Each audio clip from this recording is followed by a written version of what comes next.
Hello, welcome to today's class. Our topic for today is the zones of the ocean. At the end of this lesson, you should be able to 1. Identify at least 5 zones in the pelagic region. 2. Identify at least 5 zones in the benthic region. And then lastly, you should be able to describe the pelagic and the benthic zones. Based on location and habitat, the entire ocean is segmented into numerous zones and portions. The two major oceanic divisions are the pelagic region and the benthic region.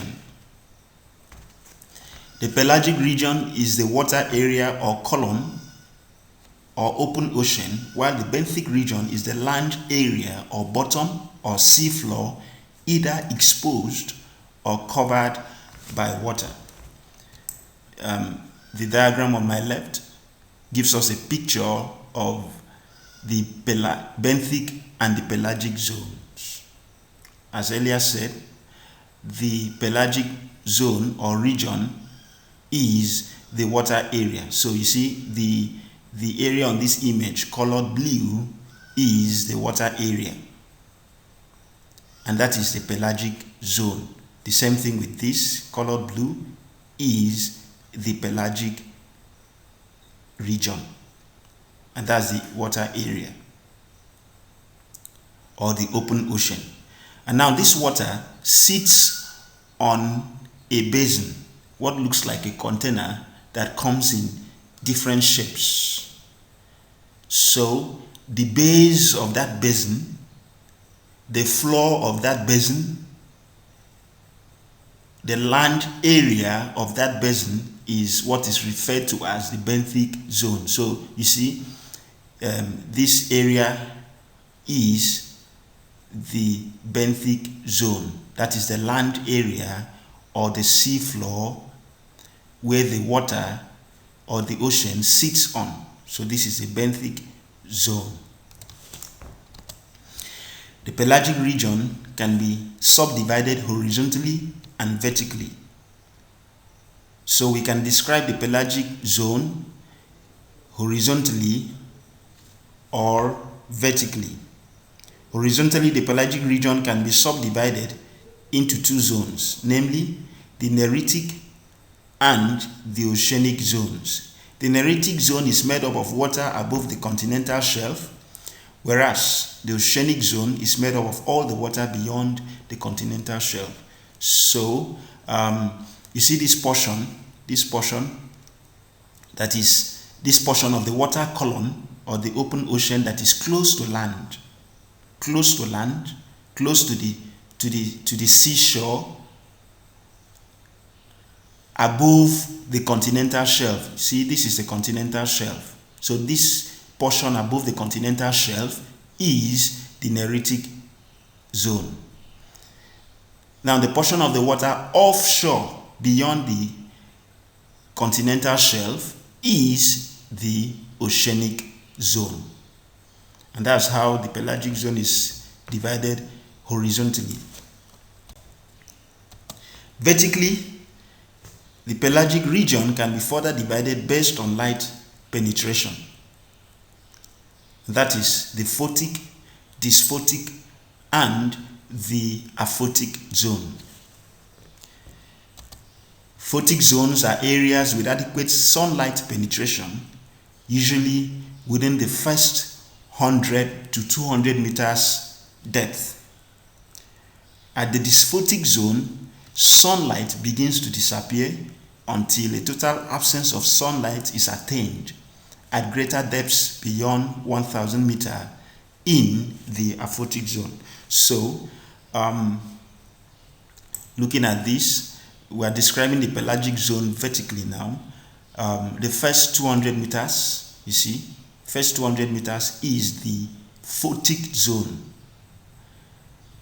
Between 200 and 1000 meters is the dysphotic zone. Beyond 1000 meters down to greater depths as high as 11,000 meters is the aphotic zone. So the photic zone has sufficient sunlight penetration. The dysphotic zone experiences a gradual disappearance of sunlight. The aphotic zone has total absence of sunlight.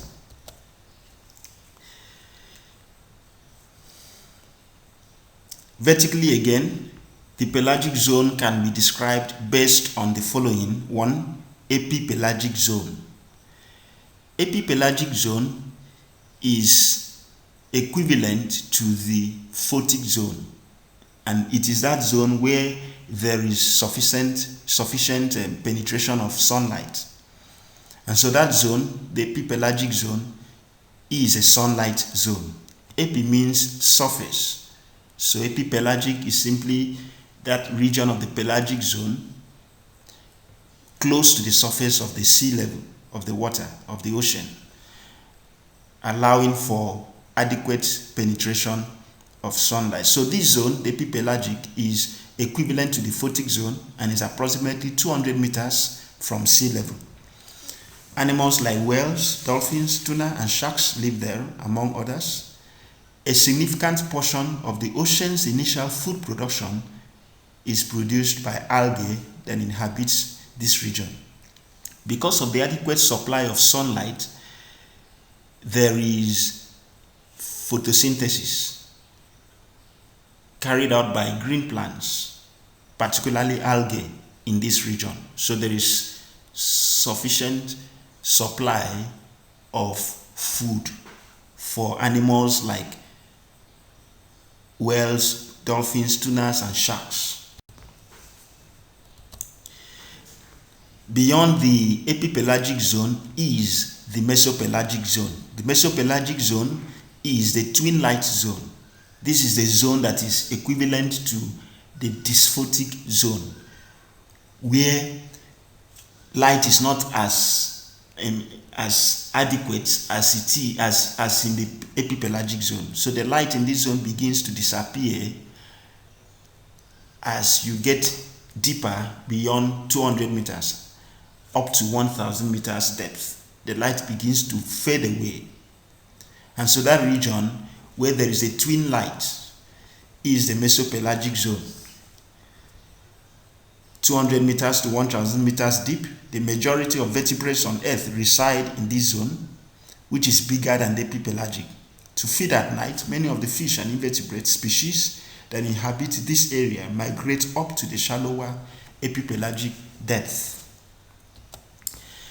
Beyond the mesopelagic zone is the bathypelagic zone.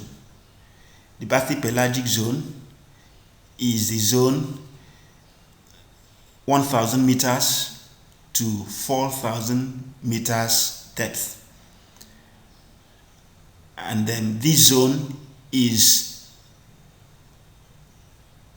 part of the aphotic zone where there is no sunlight penetration.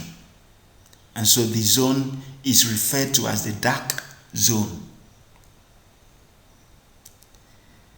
So there is no light, and because there is no light in the bathypelagic zone, there are no photosynthetic activities carried out in the zone.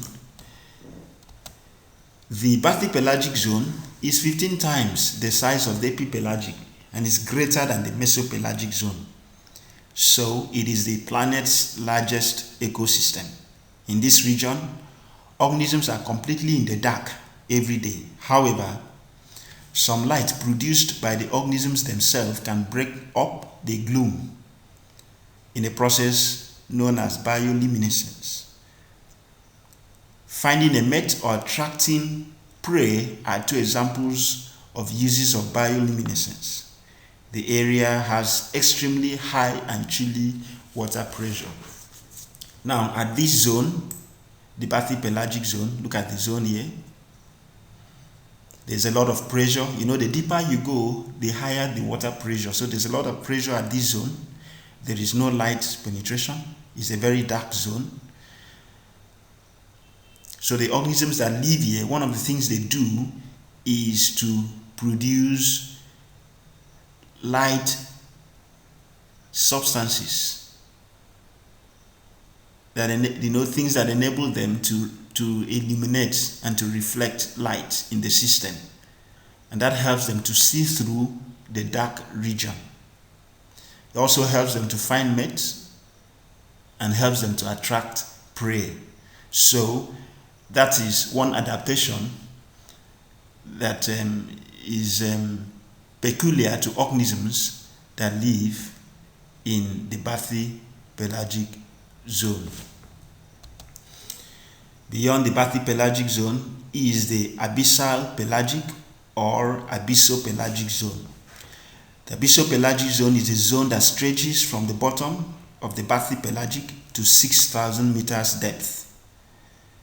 It is characterized by a relative lack of life. So the abyssopelagic zone, here it is, lies between 4,000 and 6,000 meters depth. Here it is also, abyssopelagic, 4,000 and 6,000 meters depth. It is still part of the aphotic zone where there is no light and there is a relative lack of life in this region. And then beyond the abyssopelagic is the hadal pelagic or hadopelagic zone. The hadal pelagic zone is the deepest region of the world's ocean. So beyond 6,000 meters to the greatest depth is the hadal pelagic zone. So you see this, it is often referred to as the trenches. This is the hadal pelagic, 6,000 to 11,000 meters. The same thing is applicable here. 6,000 meters beyond is the hadal pelagic. It is a region greater than 6,000 meters. In some oceans, the trenches are deeper than the surrounding ocean floor at a depth of over 11,000 meters. In the Pacific Ocean, this trench or this hadal pelagic zone, the deepest part, is referred to as the Mariana Trench, and it is the deepest in any oceans of the world.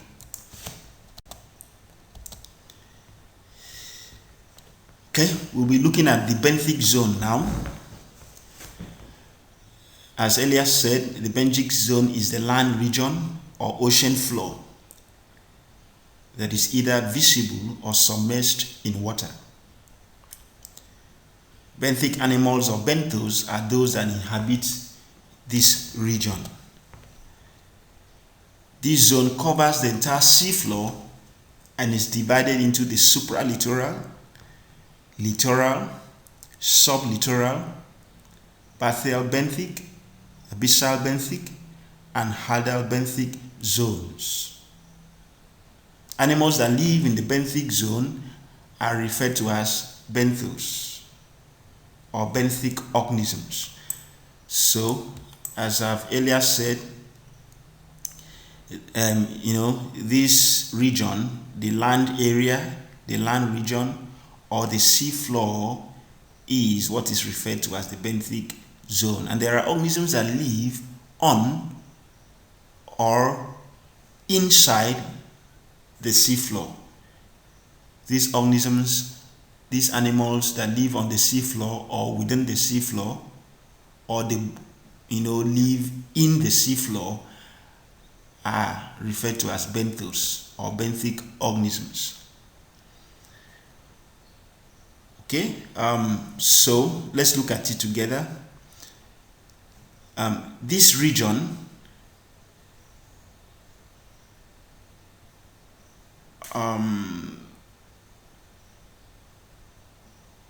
okay, so earlier I had said that it can be divided into the supralittoral, littoral, sublittoral, bathyal, benthic, abyssal benthic, and hadal benthic zones. We'll look at it closely together.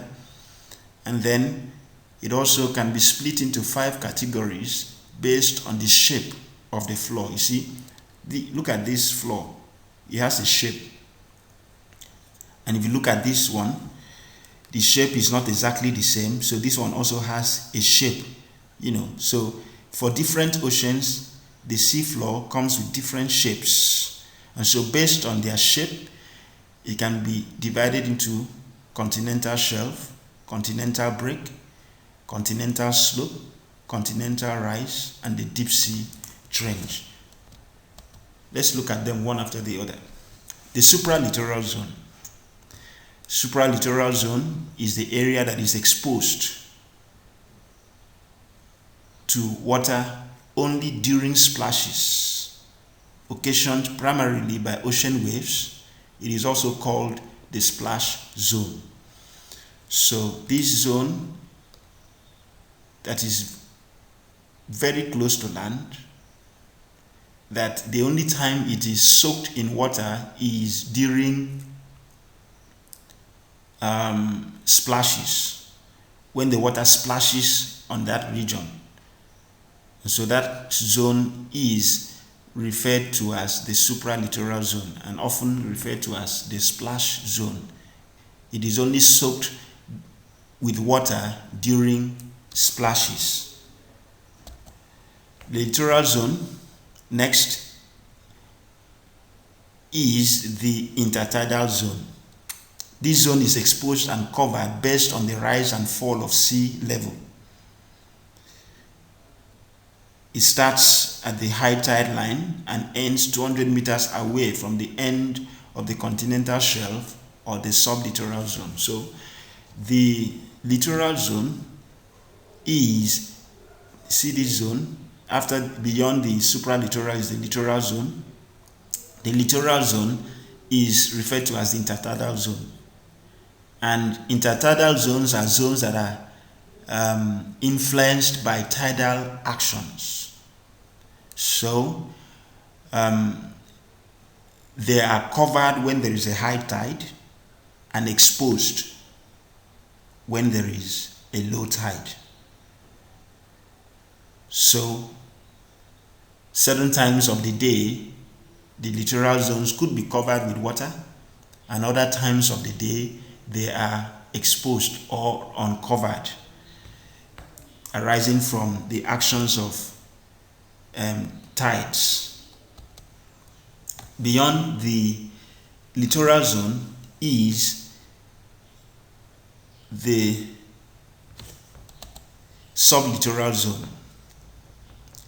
Sublittoral zone is a zone located in the same location as the continental shelf. This zone is shallow and stretches from the shoreline down to a depth of 200 meters. The continental shelf is the submerged edge of the continent. This shelf's lowest edge is known as the continental shelf break. So let's look at this. This is the continental shelf. Okay. Let's look at this again. You see, sublittoral or shelf. This shelf is referring to the continental shelf. So you see, beyond the area that is influenced by tidal actions, where you experience high tide and low tide, beyond that area, that is from this point down to this point, is the sublittoral zone. And based on the shape of the ocean floor, this same zone, the sublittoral zone, is referred to as the continental shelf. Okay? And then beyond, you see there's a steep slope, at the edge of the continental shelf. And so that's that point, this point, where there is a steep slope at the edge of the continental shelf, is referred to as the continental shelf break.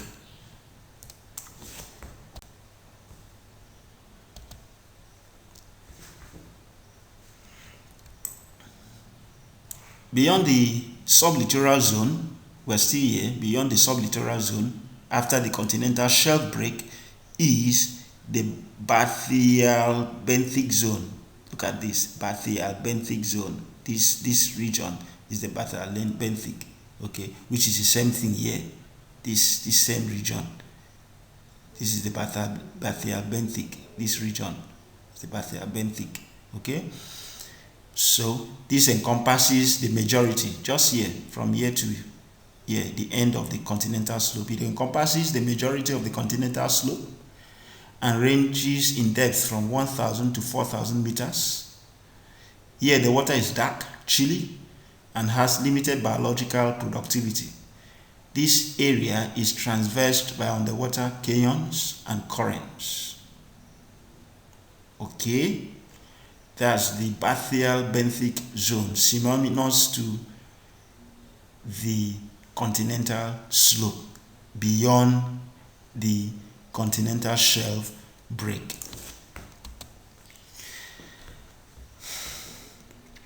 After the bathyal benthic zone, we have the abyssal benthic zone. Abyssal benthic zone contains the deep ocean bottom, the sea mounts, abyssal hills, and mid-ocean ridges, and it ranges in depth from 4,000 to 6,000 meters. This ecosystem receives only a little amount of material input from the land. It is a chilly, dark place. Okay, so here from this point, look at this, beyond the continental slope, where you have the continental rise up to this point, is the abyssal benthic zone. You see, from here, where you have the continent, beyond the continental slope, where you have the continental rise up to this point, is the abyssal benthic zone.